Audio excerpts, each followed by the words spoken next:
So, video ko na diretso para isahan. So, ito siya. DXRT. Parallel kit guys. Ano sir, yung umusok na gano'n.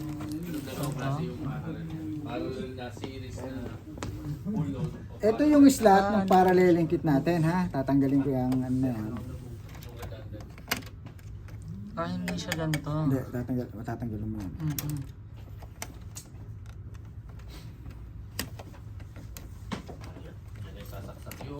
Guys, ayun yung man error pag nasira UPS, kayo magbabayad yan. Hindi pwedeng ano. Pero hindi naman siguro na ano.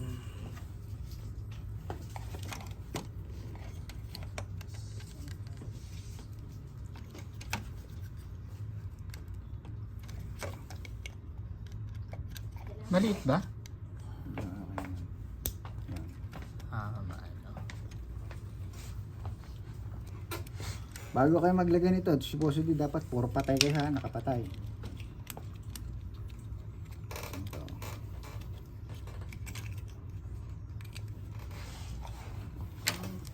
Yan, So, tatanggalin takip lang ko siya. dito, takip lang yan. Kasi babalik ulit. Ito yung sa ribbon nilalagay siya. Ha? Yung sa ribbon niya. Oo. So, tatanggalin mo muna ito dito. Hindi katulad ng network card sir na may slot na Wala. Oo. papatok mo na. So, yun lang. Yung card. Yung ribbon, yun dyan mo lalagay. Hindi ako magkamali rito kasi ito may slot dito, yan o. Nakikita mo to. Parang nagbubuild ka lang ng PC. Ayan. Power sa PC. Parang ano, 3.0 na USB. Oo. Yung, Yun. pasok mo to rito. Taas papasok mo lang. So, yun yung May clip yan magko-cover dito, na. ayan o, dito, may clip yan dito.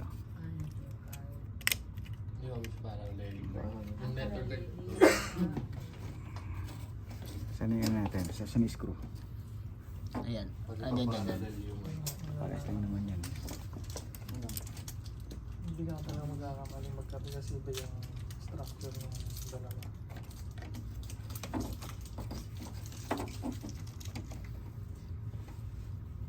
Tanggalin nga natin ito. Istorbo to sa'yo.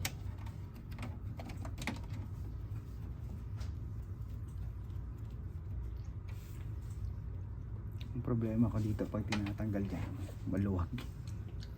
Hindi siya talaga nakakabit.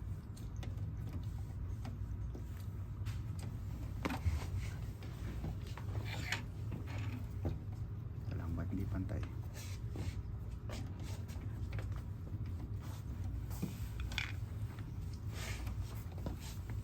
Hindi na si Chempo yung ano.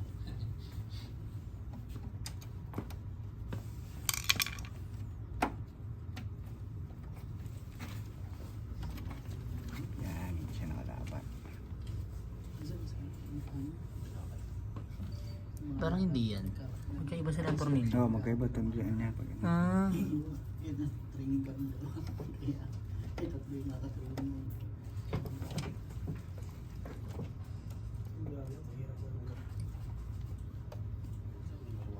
Masok ba yan? Magkaiba pala. Oo. Magkaiba pala silang tornilyo lang. Okay lang Isa yan. pa papuntaan. Same here.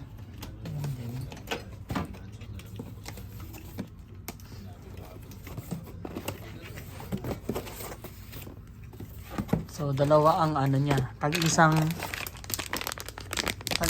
kit sa bawat UPS. Isang kit, isang UPS. Ganun siya.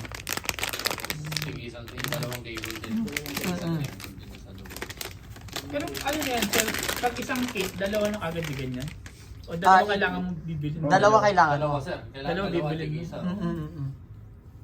Ba, hindi ba basta may kasamang ganyan? Wala pa. Wala. So, option yan. Option na yan.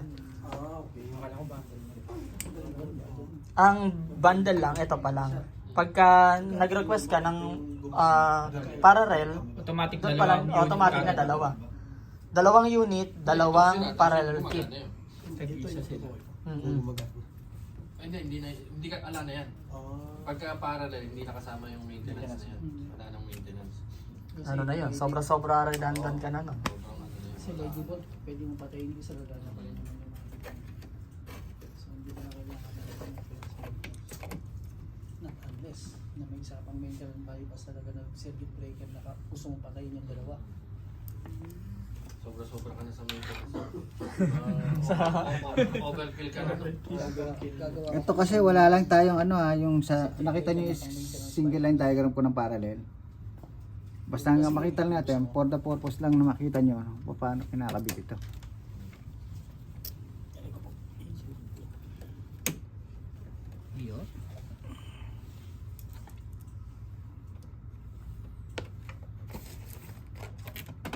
Hindi rin masatesting yung kailangan. Ayun yung purpose lang makita niyo.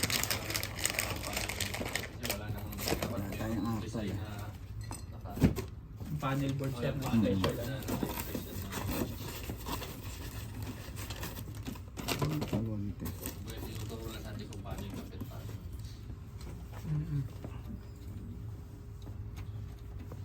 Kasi nakadikit. Sabi ko sa'yo.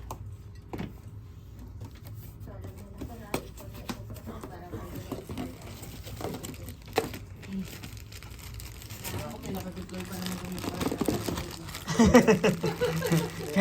Kayo na agad, no? Umpisa na natin yan. Saan ba yan? Saan ba? Marami pa rin ganyan hindi na gagawa kasi So, hindi pa alam start Okay. paano. ayan. Kaya meron ng photo. Paano rin Nagkabit ng kable. Sir, maraming chips, oh.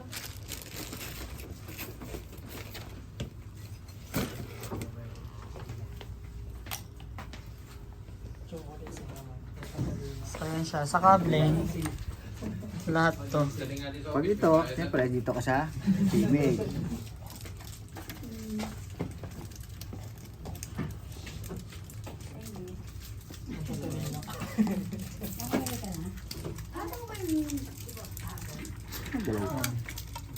Malas. Vice versa lang din yan sir. Eh, no? Oh, hindi naman siya papasok dahil male Hindi female siya. papasok ng hindi baliktad.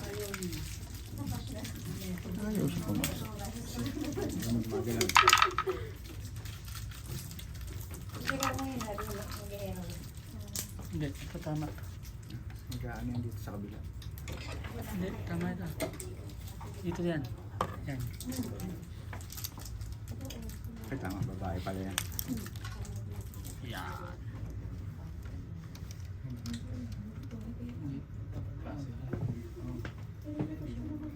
Ayan, bawas na. So, ang pinagkaiba nila sa parallel nito, sa parallel nun ay mas mas madali kasi yung wire na andun na lahat. Ito nga, gaya ng sabi ni Buboy kahapon, maglalagay ka pa ng sariling panel para dun sa output. Kasi yun nandun na, kumbaga terminate mo lang yung output input. Mas madali. Saka dito optional eh. No? Optional din naman dun kasi pag binili mo yun, iwalay rin naman yung ano. Ano eh. Pero isa na lang ang bibilhin mo. Yung modular easy na lang. Kumbaga. Kontra mo nga daw, Chris.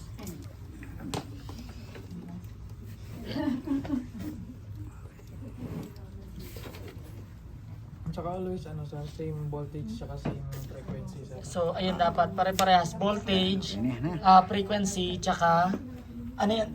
Version. Pag magkaibang version hindi mo mapaparallel. Firmware sir. Firmware.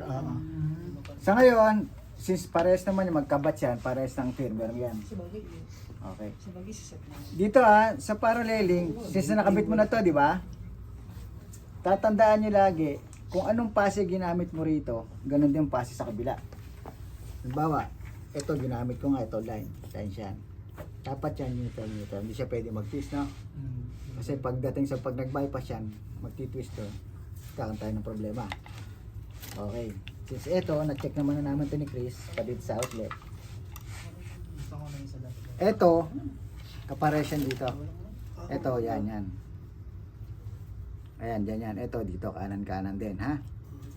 Yun yung binabanggit niyang neutral tsaka line. Ah, Dapat yan. tama. Dapat parehas na parehas. Yan. Oo. Saksak namin Saksak dito.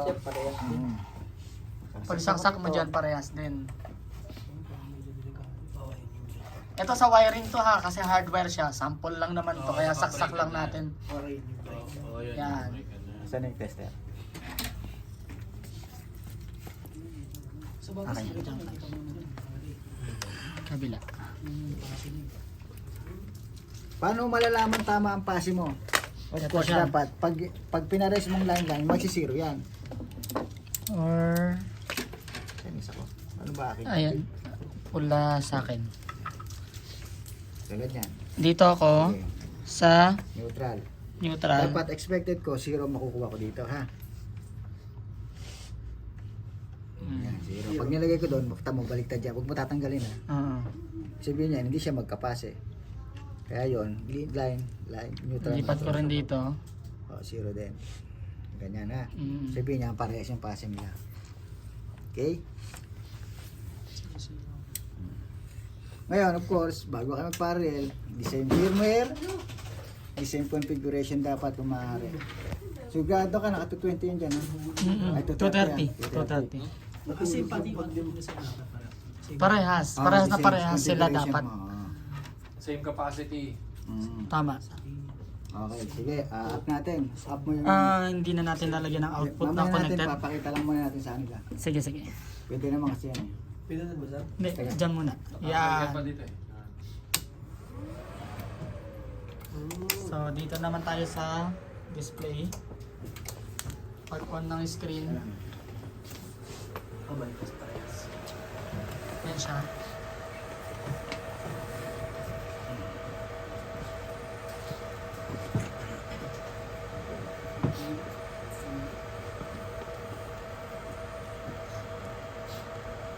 Escape. Yeah. RK11 pa siya, no? Napapansin mo, basically, pag nag-ano ka dyan, 230 ba ang dito? Sigurado, ano to, no? 230. para- 230. Para ma-check mo. Ayun siya, 220. 230. So, yung settings ba? Settings output voltage.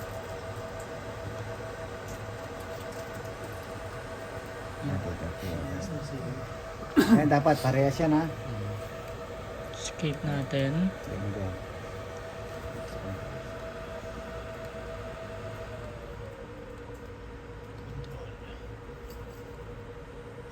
Yan.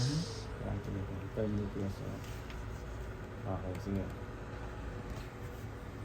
Sa usually, pag alam mo nagpa-parallel yan, kapag yung UPS ng isa, kapag ginalaw ko to, ganun mangyayari sa kanya.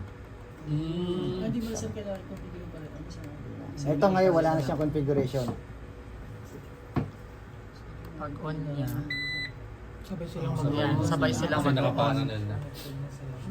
Sa isa na lang mag-ano, sa isang... Isa na lang yung on mo parehas kasi Tama. nakaparallel. Ganyan lang, ano yan. Kung ano gagawin ko rito, ganyan din mangyayari dyan. So, pag pinata ng watch ni sir, mapapalito siya ng watch na watch.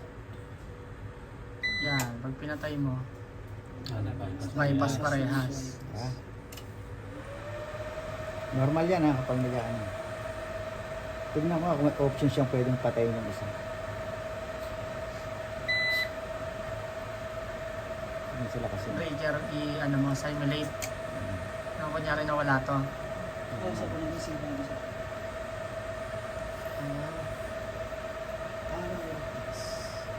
Single UPS auto.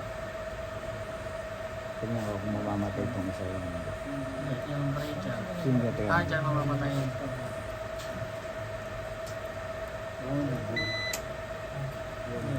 Talagang ngayon, ang behavior nyo kasi, since kasi wala tayong maintenance bypass, no? Basically, lang ginagawa dyan, kapag ganyan, pag i-isolate mo isa, talagang ang mangyari niyan, magbabypass mo na yung UPS parehas. Saka mo i-isolate ito, papatayin mo yung output, input-output nito, doon sa likod. Then, saka mo ibabalik sa online ito, para syempre, kahit habang naka-isolate, habang ginagawa mo rito, o online ka rito, tatanggalin mo lang din yan. Okay? So, sa likod yung... Pag, bawa, Breaker. Yung i-isolate mga mo. panel mo, Since di ba wala meron kasi kang tayong panel? wala talaga yung Meron kang mga panel breaker. Doon mo Bali saan babaguhin. makukuha ng load side sir, yung pinaka-output? Dito pareha sila.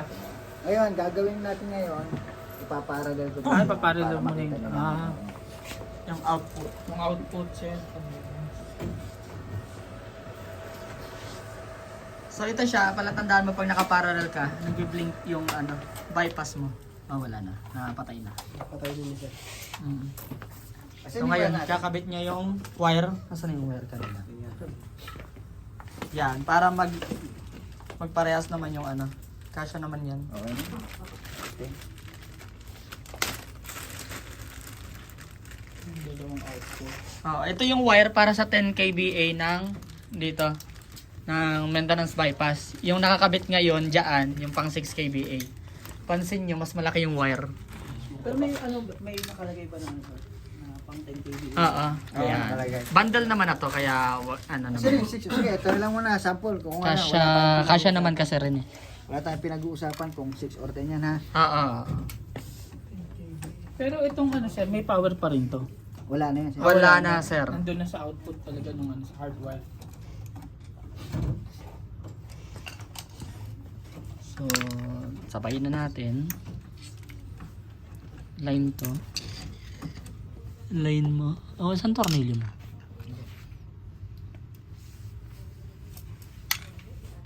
Neutral. Although, kahit mga magkabaliktad to, pero Ito neutral. for the purpose of ano, Itama natin sa Tama natin. pwesto. kasi doon kasi may kulay sa 90X. Sige, sir. Yan. Okay. Para artista na kita sa vlog ko. So, talent ka may naman, sir. pakamay. Yan. Ito, sir, yung tornilyo. Kaya talaga, masakit yan ko, pre. Di maipit. Yun yung mahirap, no? Pagka malalaki dyan sa ano. Talaga, Nahirapan, hinigaan ko. nahirapan din ako eh. Pag sa site mismo. Ito boy, screw mo, mas maganda yata. Babaliktad, sir. Yan. Doon yung palo ng ano, wire. Tapos para hindi ka mahirapan. Para hindi ka mahirapan, pakabila mo to. Hindi, tanggalin mo yung tornilyo muna, sir. Yan. Dito mo sa kabila. Ang realidad nito, sir, ha? Okay. Sa realidad Para nito, yan. Para ito flat. pupunta sa output breaker. Yan, dalawa na yan, ha? Yung nakita nyo sa single line. Yun. Output to, sir, yung kinakabit natin ngayon. Ito yung binabanggit ni Buboy kanina dun sa ano na may Galing sa breaker, papunta sa UPS. Yun ang input. Yan, output yan. Palabas na yan. Parang yan naman siya. yan, 'di ba? Ang normal nito, naka-breaker to. Meron kang output breaker, meron ka ring output breaker dito bago pupunta sa load. Yun yung sa design Oh, yun. na pinakita niya kanina. Ngayon, since wala tayong ganon, pinagdugtong na lang natin. Mamaya, sukatin natin yan. Dalawa sila. Ano lang yan, dinirekta mo lang sila.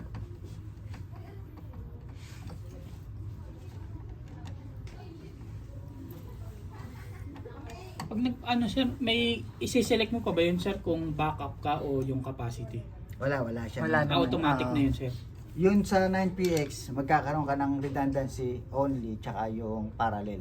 May option na ganun sir. Ito, redundant and parallel na to. Oh. Capacity. Yan, same lang din.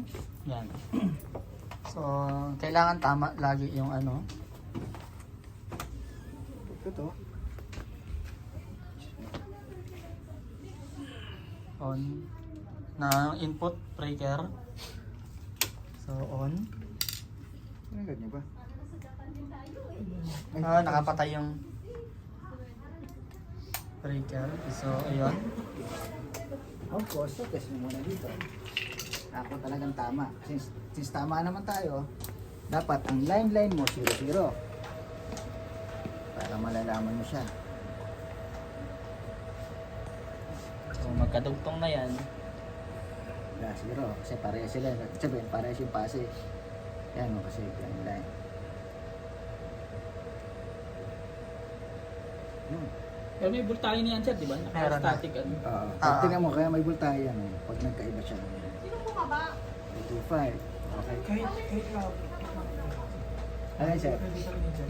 Hindi, pero usually talaga, ang totoo niyan, dapat patayan. Kasi para lang makita niyo. Continuity lang talaga yan kasi. Sige, start on nyo na uli. So, start natin. Sige, any UPS. Isa lang naman yan. O, Isa lang. automatic yan. Magpo-on parehas. Ayan, parehas sila nag-initialize. Parehas nag-online. Ah, ganun na.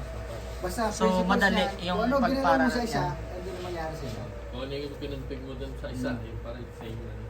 Kasi ano yan eh, alam mo, tinis mo ng 220 to, tapos 230. Yung magkaiba, may voltage difference yan. Hindi lang natin matesting ng failover kasi Oo, kailangan hindi pwede, wala tayong bypass. wala tayong bypass. Yung switch Sa natin. importante, alam nyo magkabit ito, tapos yung tamang wiring, dapat parehas yung passing. Line, neutral. Basta kailangan walang magkabaliktad. Pag nagkamali ka, ano agad ang breaker nun? Yan. Trip, oo. Pero hindi naman susunugin yung ano. Ikaw hindi naman masisira, sir. Yung UPS hindi masisira.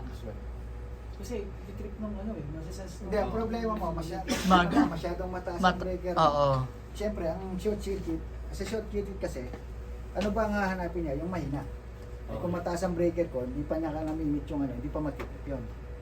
Maunang masira. Nauuna yung mahina, yung mas mababa. Yan, nakaano na tayo. Ano yung parallel pala? Yan, sa parallel. Parallel, ma'am. Although, kasi mahaba pa tayo para doon mamaya sa ano, after lunch na siguro natin yung Sa electrical, di ba iba yung pag may parallel? alin. Electrical yun. Oo, iba yan. Talagang magkakaroon ka ng panel. May panel board ma'am na kailangan may Para, maintenance. paralleling panel. So dapat, pinoconsult din. Ah. Kasi pag nakaparallel yung configuration. Kailangan ibibigay din sa So, client yung ano, Sama may yung- design na. Usually, ano yan? So, inject yung parallel. Okay, isa lang mo. Oh, yun. Patayin mo. Dalawa sa input. Sige. Dalawa sa input, dalawa sa output. Bali sa output dapat apat. Apat pala. Kasi ano eh. O, tingnan mo. Dalawang Namatay rin to. output, isang tiebreaker, tsaka yung maintenance pa yan. Yan siya. Siguro sa ano, pag mga bago pa, yung startup and commissioning na checklist, saka yung picture ng mga electrical. Pwede nyo So, send dun ayan sa lang guys, yung group pag-set up natin. ng parallel Yung ng DXRT. So, ang sinet namin ngayon is 6 kVA, pero same lang sila nito guys ng 10 kVA. Lalo na kung kompleto naman yung So, yun lang.